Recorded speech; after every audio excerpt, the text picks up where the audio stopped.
Precious Jesus, Father, Lord, and King, reigning crown one, God of everything.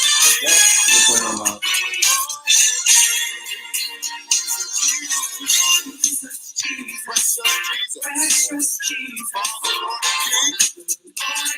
Just play this a couple times. You know what I'm saying? I don't think it's what I gotta keep going back over here to press play. Can you see my mouth? Can you see my mouth? This line starts over. The Bible says that there is no even though we're trying to figure this out, I'm gonna step out. Must be saved, and they say Jesus is his place. What's his name?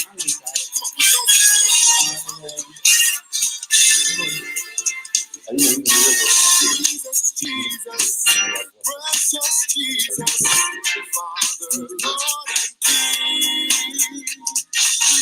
reigning crown one, God of everything, Father, Lord, precious Jesus, Father, Lord, and King,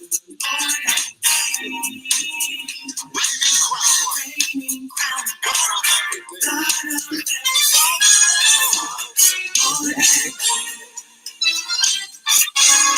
Precious King.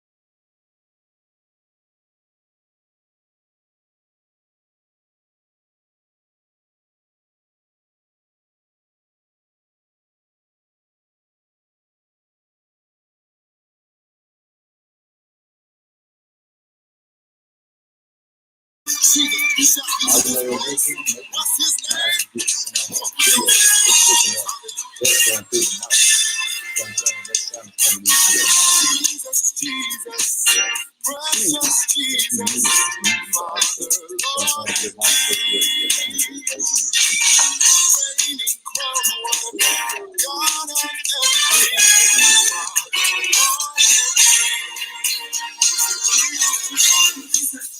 precious Jesus, Father, Lord,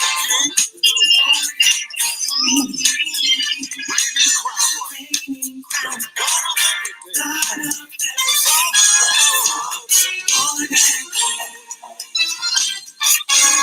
Gracious giver, sweet redeemer.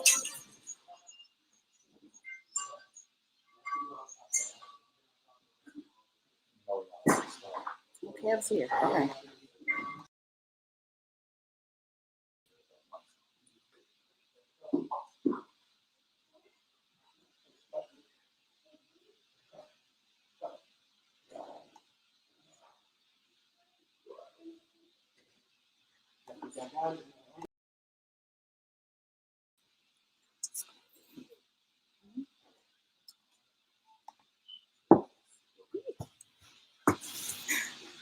Hey everybody, welcome to Tour Talk. I'm your host, Jamaica Tamil, and I'm here with my co-host, Mr. Jonathan Johnson. And we are very excited today to have you all here with us. Hey Jonathan. Hey, what's going on, everybody? Tour Talk Friday. It's not Tuesday today, so, But we are still excited. We are glad to be here. I'm super hyped on what we got going on today, so let's get to it. Oh, you're muted. Sorry about this, y'all. Anyway, we're back. So if you were here with us last week or on Tuesday, Tour Talk is pretty much created today for our community that always comes down to worship tour.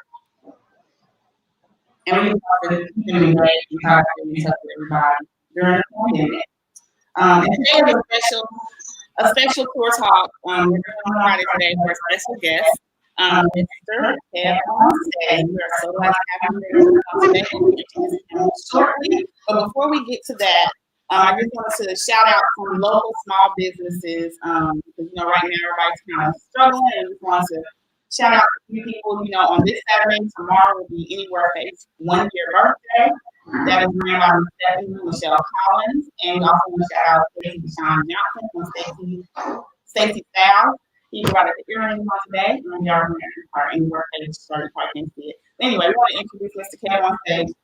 You know him from Facebook and Instagram, his stand-up live, and we're super excited to have him. John? So I want to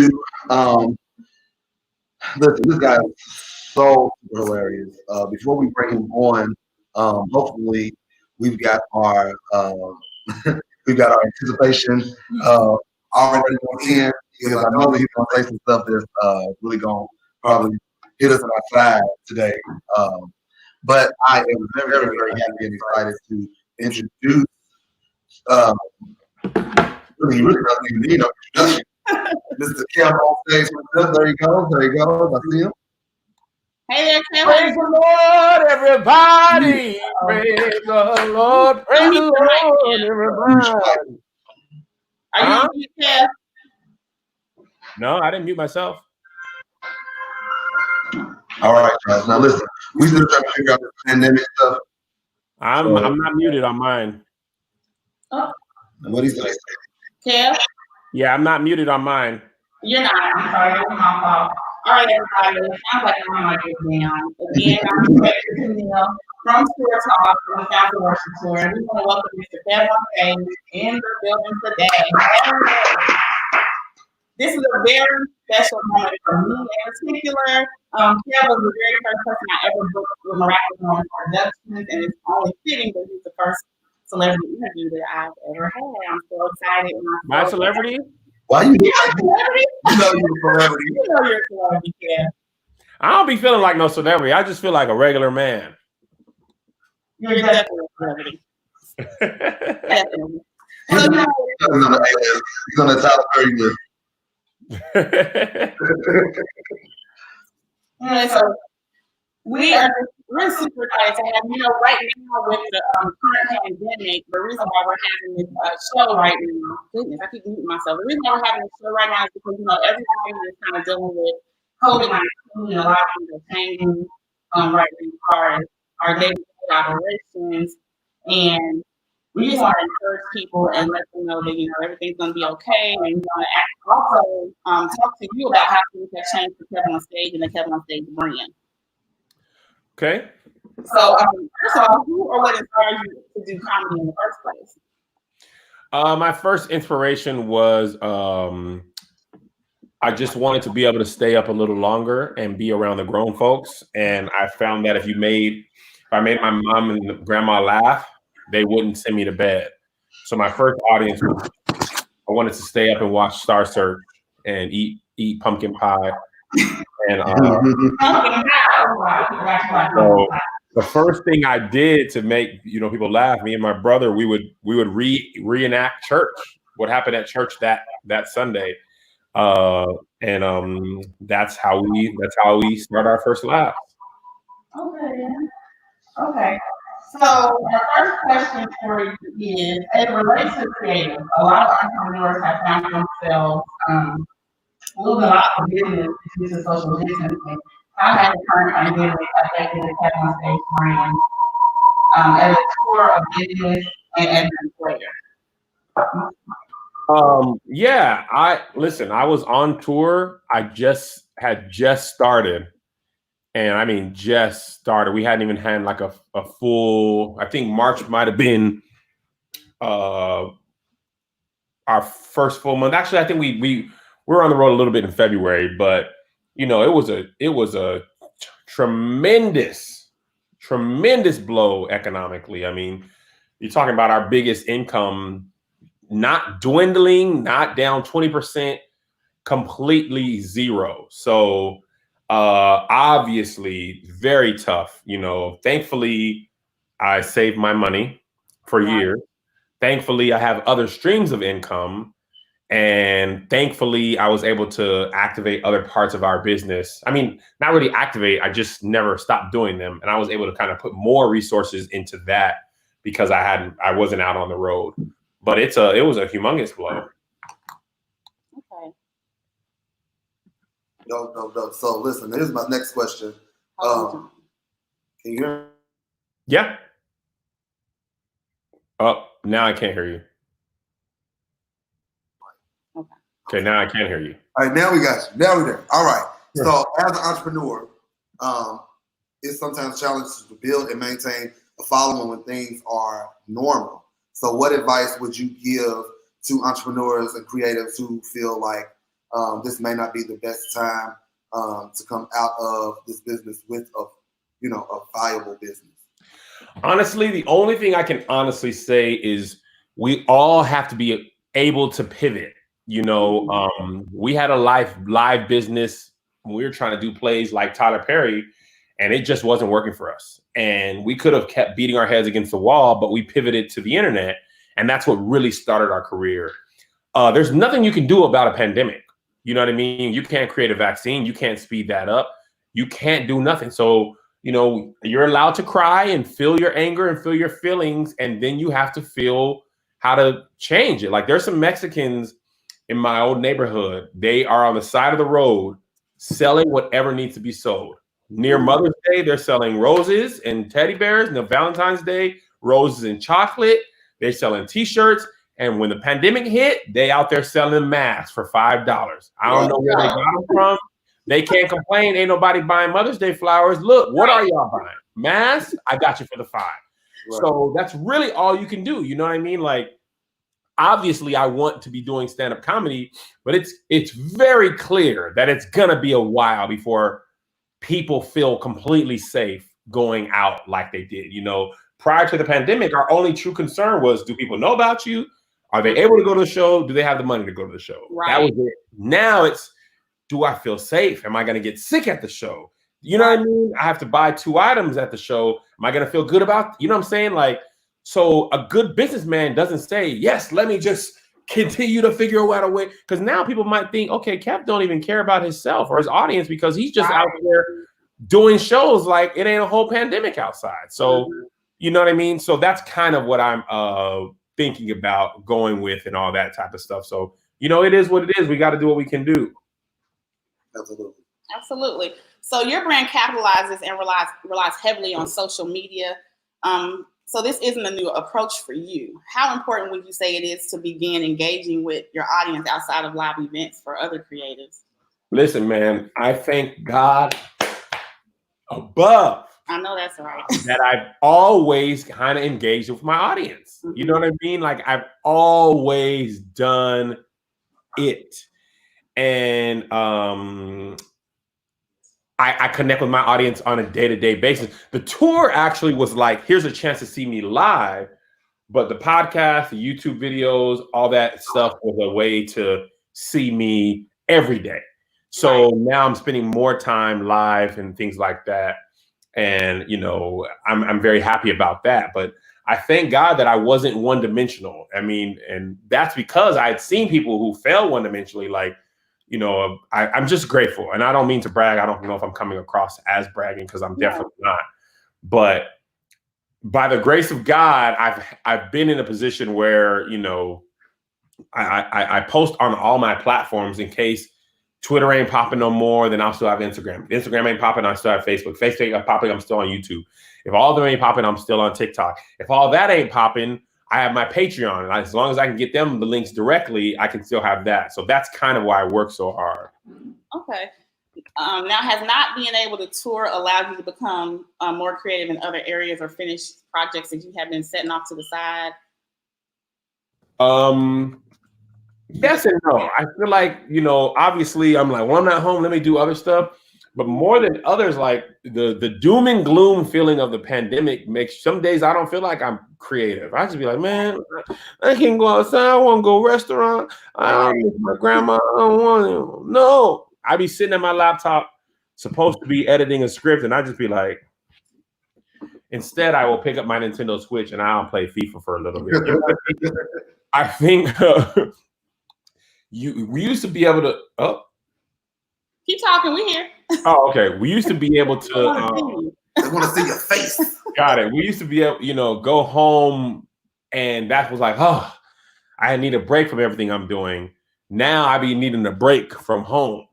You know what I'm saying? So, we're still just trying to figure it out. But I wouldn't say that the pandemic has made me infinitely more creative, and I probably feel non-creative more days than not. I see. Okay. You say you feel non-creative? Yeah. I just be like, bro, I don't want to do nothing today.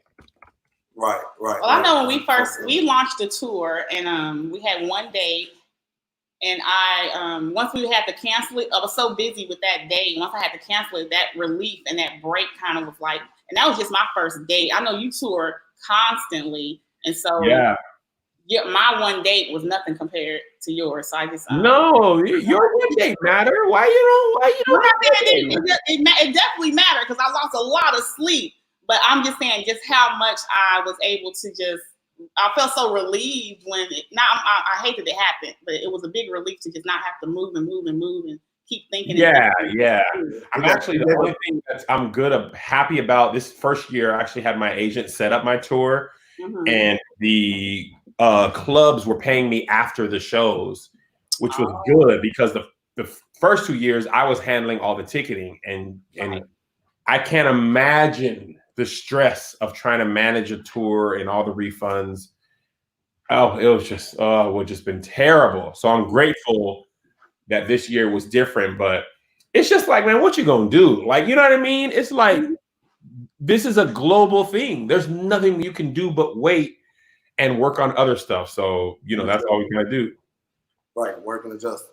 And if you said you're not a celebrity, but you got agents running your tour, did you hear that? My agent is running. My assistant. You know how many people don't have an agent? They're on vacation now, right? I wish I had an agent. No agents. I'm the agent, the sound man. That was me. That was me all the way up until this year. I did it all. I know. The beginnings, definitely. So I got a real personal question. What have you learned the most about like your family since you've been quarantined? Apparently, I have 2 kids. I found out that. They're 30 now. Yeah, I found out my there is a certain. Okay, so this might not be the answer y'all expected, but this is the truth. People need space from each other. You need to miss people. I think we feel like, oh, we're at home, let's sit up under each other. But what happens is when the kids go to school and I go to the gym and my wife gets her hair done, everybody's getting a chance to do the things that make them happy. So when you're quarantined, you're like, oh, let's hang out every second of every day. And we were talking to a therapist friend of ours, and she was like, no, you actually need to miss each other. You need to be free to do your own thing, what makes you happy. And, so a lot of times my kids just be in their room hanging out. And I'd be like, man, why don't y'all come in here with me? And they'd be like, man, no, we don't like you. We don't know you. Right. right. But no, I feel like it's okay. This is a thing that has never happened in our lifetime. Didn't even happen in my parents' or my grandparents' lifetime. So there's no rule book for surviving a quarantine or pandemic. We've been in the house stuck mostly for 2 months, going on the 3rd month. We don't have experience with this. So we're just trying to get through. And that's why I said I don't feel the need to come out of this pandemic with a new skill. I just want to come out of this pandemic, period. You know what I'm saying? So, yeah. Right. So do you have you developed any new skills? Like, have you found anything that you're able to do? Nope. Nothing. You haven't learned how to knit a sweater. You haven't made no socks or nothing. No. I have learned nothing. I aspire to learn nothing. I understand nothing more than I understood before. Maybe StreamYard. I heard about StreamYard.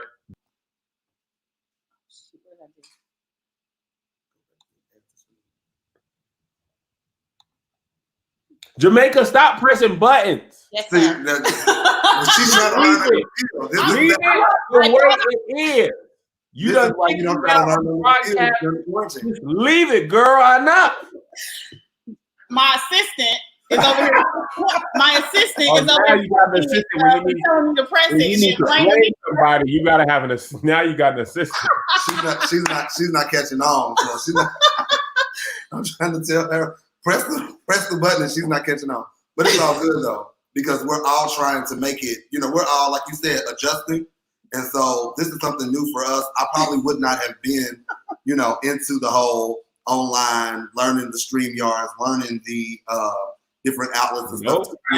But you know, it's important because our entire, first of all, the era is moving into this anyway. And so like our children and the next generation that's coming, they are very, very, very tech savvy and very tech. Absolutely. You know, and the pandemic is going to make them even more. They might not even go to school the way they used to on the other side of this. So they're just, it's just I don't think I'm sending mine back to school. Do you homeschool your kids? Well, like before the pandemic?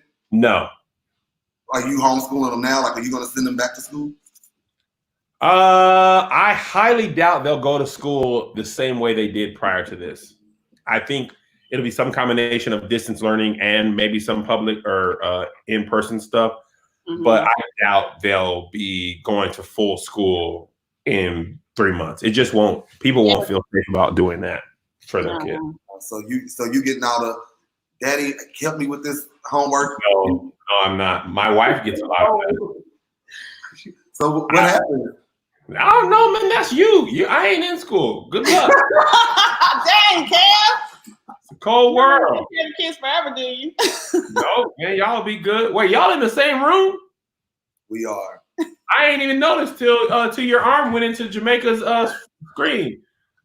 Y'all look like y'all on separate things. Cool. We trying to figure it out, man. We working on it. We trying to get it together. Just for you, Kev. You called us out, though. You called us out. Trust me, we trying to figure it out. We had a crash course because you said yes. so yes. But anyway, so I saw your I saw the pastor's viral video. So tonight you're gonna be speaking to Pastor. Don't at me, huh? I am. And Trump just said y'all better open up the church. So I'm curious to see what he thinks about that. Well, I love it. I think that video, I was like, listen, I could go to this man's church today. Oh, the building is closed, but we are the body. Yeah, boy.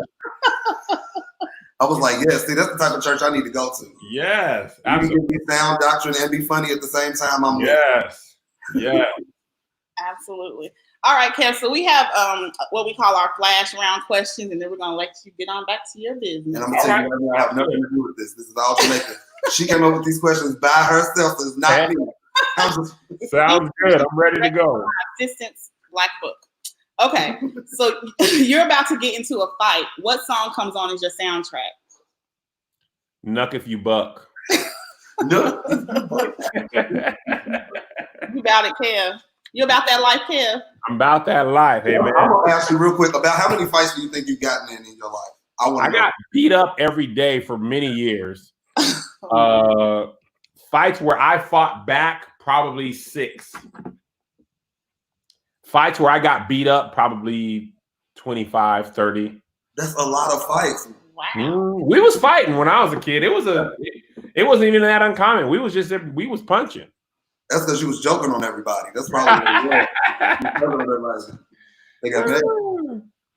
Would you rather only be able to whisper or only be able to shout everything?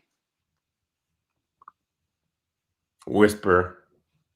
Why?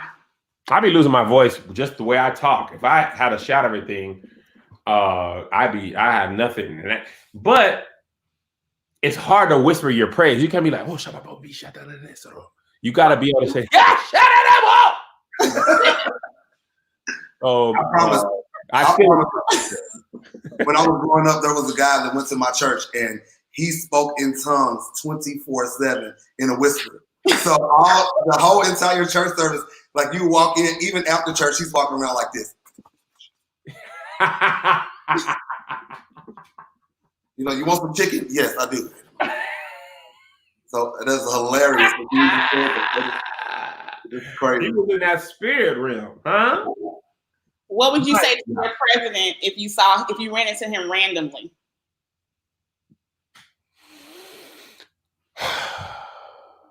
Really?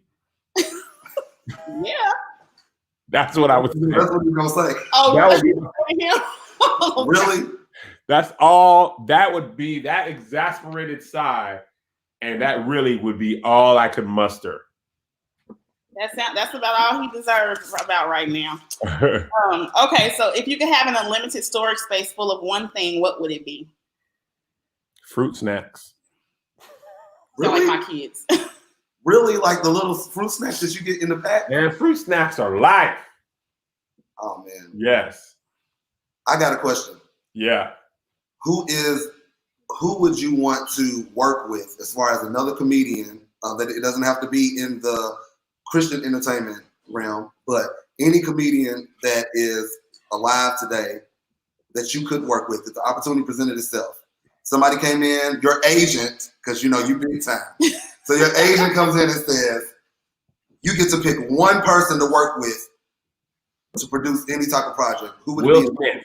And I know he's not technically a comedian, but he's a comedic actor. It would be Will Smith. Really? And he's done stand-up comedy too, so technically he's a comedian. Will Smith's done stand-up comedy? He did it once. I wouldn't say he does it. That's like Eddie Murphy coming out with an album. He came out with it one time and then Exactly. But Eddie Murphy has a good voice, man. He was Jimmy Early. You said what? I said Eddie Murphy has a good voice. He was Jimmy Early. Yeah, but every time I hear Eddie Murphy sing, I think of Shrek. So like even in Dreamgirls, like it was like, I want you, baby. I can only think of the donkey. You know? So if you came out with this project with Will Smith, what would you do? I mean, what would it be? A buddy cop comedy. A buddy cop comedy, like yeah, he just did that with Martin. Yeah, 3 times. Yeah. Man, you got me to get you. What's that? You running in a police uniform, or not even a police uniform, just running. I just want to be running. Yeah. Just running like a cop. That would be funny. Yes. Will and Kev running adventures. Yeah, running and chasing criminals. And screaming. And screaming. This is my last random question for you. I can't think of anything else after this, but maybe I will. What would you say was your worst experience performing somewhere? Like your worst gig ever? What is the worst gig ever for Kev on stage? Is it where like the setup was bad or I was bad? As far as like nothing that you've done, but you just going somewhere and it was like, oh, this was a horrible experience. We've had a lot. You gotta get your agent on that, man. Man, this is all before I had an agent. One of the more tough recent ones, we had to perform for we had to perform at a college, and there was a step show happening, and we thought it was packed because there's cars everywhere, a lot of noise. We go into the theater, it's rocking. We're like, yo, this is great. Where are we supposed to be? Blah, blah, blah. They're like, oh, no, you guys are upstairs. We go upstairs and it's like 12 people in there. The lights don't work and there's no microphone. Nice. And the people were spread out. You said this was recent? It was a homecoming and they were drunk. Most of them were drunk. And it was literally the worst performance ever. It was just terrible. Oh my goodness. Now, Kev, I remember watching a video you made when I had you, well, before I had you here, right before. And it kind of made me think quite a bit when you said, I think you said your very first show, you had to split the, I guess they had an offering, and once you all paid the pastor, you all had to split it, and all you got was like $8 and some change. And so when I and you were being serious in the video, you were just telling people, you know, nobody's gonna give you anything, nobody owes you anything, you gotta work for it. And so that touched me, and I was like, yeah, I gotta quit sending Kev all these messages to post my stuff. But at the same time, I think that's encouraging because everybody looks at people who are there and they think they just woke up and they were there. And then when you hear something like that, a grown man with a family taking home $8 and some change, it's like, and you kept going, and now here you are today, taking home $8, but you had to get there. Yeah. So that was an encouraging. That was one of the most encouraging videos I saw of yours, and that. Thank you. So I'm glad. I'm always weak at everything that I see. Every time you post something, I'm just like dead automatically. It doesn't matter what it is. You can find comedy in everything. Like, so Right. I said that was my last question, but this is really my last. I'm like a preacher when I'm preaching, you know, like closing.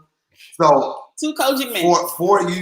For you, what is your main aspect? Like, what is the main goal for your success? Like, I know that you're doing like shows and things like that or whatever, but like there's got to be something like it's a cap or a goal what's for your you. cap? Like, what do you want to end up with? What I want to do is be able to produce my own movies and TV shows, because I don't, TV is relative, what makes a TV show, for my own ideas, and then to give other people an opportunity to act, produce, direct, write them, and then eventually to produce shows and movies for other people. So you want to be Tyler Perry? Like Tyler Perry, but there was a point where Tyler was doing his own thing, and then he was like producing Precious as well, and I would do that. Tyler has decided, which is well within his right. He's like, I want to focus on my stuff. That I want to do that part, but then I want to take a script from somebody who wouldn't otherwise have gotten that done and help bring another good story to light, where it doesn't always have to be my idea and I'm acting. What's that? So executive producing other people's stuff as well. Yeah. So you want to give back and give somebody a platform. That's amazing. Yeah, I want to give opportunities to people, because I tell people all the time, people are always like, man, Hollywood is racist. And it is. But the racism problem is nowhere near as difficult to handle as the nepotism problem. Mm-hmm. And people in Hollywood just put each other on, and they put on the kids of their friends, and there's not enough Black people to put a dent in that. So I want to be nepotizing for people like me. Right. And making sure my friends and the friends of my friends and their kids are taken care of. That's what I want to do with my platform. Amen to that. So that's my richness. It's not about, obviously we all want to be filthy rich and, whatever. But, the joy and richness I get is sharing my platform and helping others be able to achieve their dreams as well. Like, that's great for me. So just give somebody some 15 seconds of inspiration. Like, tell them where to start. Somebody may be watching a video and they think they're funny, or maybe they're not. Maybe it's not even comedy. Maybe it's not acting, but they have something inside of them and they feel like I should give this a shot. But they're, battling with it or whatever. Like, give some words to that person that should be going for it. Okay, I got 7 words that inspire you. All you have is all you need. Oh, yeah! I think a lot of times people they think they have to have everything perfect before they start. Yeah. 98% of my videos are shot on this iPhone. No expensive camera, no editor. Almost everything I do is shot and edited by me with this iPhone. Now, when I do podcasts, now I'm in a position to have some nicer things, but we doing this show on Zoom, and people are happy with this. So I think a lot of times people put themselves in planning purgatory. They're always planning, and it's really just because they're afraid of moving. So go ahead and give it what you have with what you have. And if that's all you can do that until you can do more. But don't let that stop you from doing it. That's awesome, man. Amen. Well, I really appreciate this. Because it's personal. I really appreciate it. Like, I don't appreciate it. It's personal to me. I appreciate Jason accepting the email and giving you the message, because it started with him. But I really appreciate this interview, and I looked forward to it since he told me you were available, and I know you're blowing up. We support everything you're doing. You're a great guy. Thank you. Keep going, keep doing it, keep inspiring people. I love the videos where people say, the last video where the girl said, Kev, what they say, comedy is not a ministry. And I said, well, did he say it when he was ministering to anybody? But I think you are, because your life is your ministry. Thank you. I appreciate that. And you and Melissa are a great example to all of us, and we just appreciate everything you're doing because you inspired me. I saw you for the first time in North Carolina at AIM, the weekend of AIM convention, and that's when I said, I remember. It was you, not Carlton Banks, and the Christie show. And And Charlene, yeah. I'm gonna book him. I'm gonna do shows, and as soon as I could, I did. And Hey! it was just great. That was a great beginning. It was nothing. It wasn't easy, but I got to do it, and it was amazing. So thank you so much for having you today. Thank you. All right, y'all be great. Thank y'all. Take care. Bye. Bye. Thank you all for watching. Thank you all for watching. And we have a couple of announcements. We got some things that we want to play. We got a video or two that we want to play. Hopefully you all enjoyed that. Make sure you go follow our man Kev on stage. If you're not following him, make sure you are subscribed to the Sounds of Worship YouTube page to follow our channel and everything like that. And also to be posted up on the next tour talks and everything that we got coming. We have a couple of announcements that we're going to play, a couple of videos and things like that. So stay tuned in. Watch these videos because we got some announcements about what's coming up next with the Sounds of Worship tour. All right?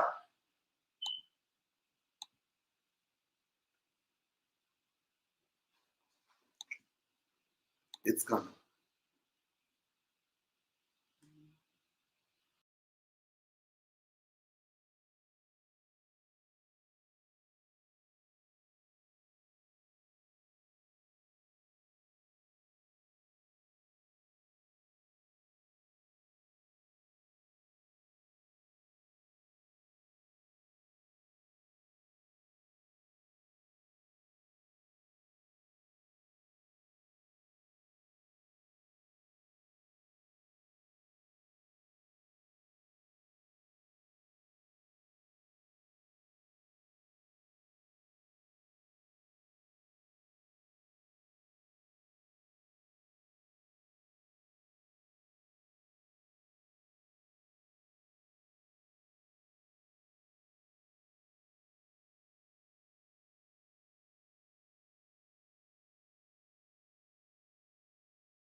Well, can you hear me now?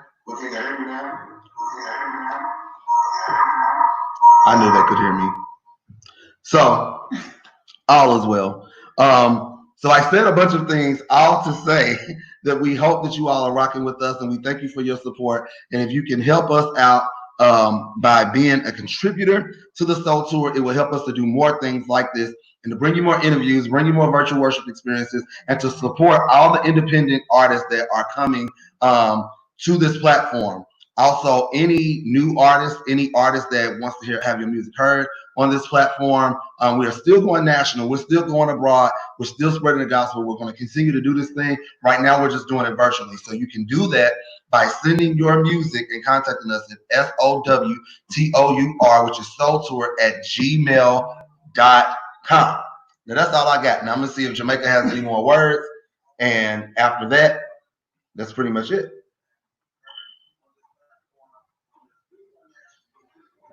Unmute your mic, Jamaica. All right, everybody. Thank you so much for joining us. We appreciate your patience with us. It was our first time using this platform, but we got through it. Hopefully you can hear me now. And we hope to see you next time on Tuesday. Our next guest next Tuesday will be the one and only Mr. Robert Hawkins from Detroit, Michigan. And so he's a fun guy. You'll enjoy him. We hope to see you next week. Enjoy your weekend. Your sound is your weapon. Sound off.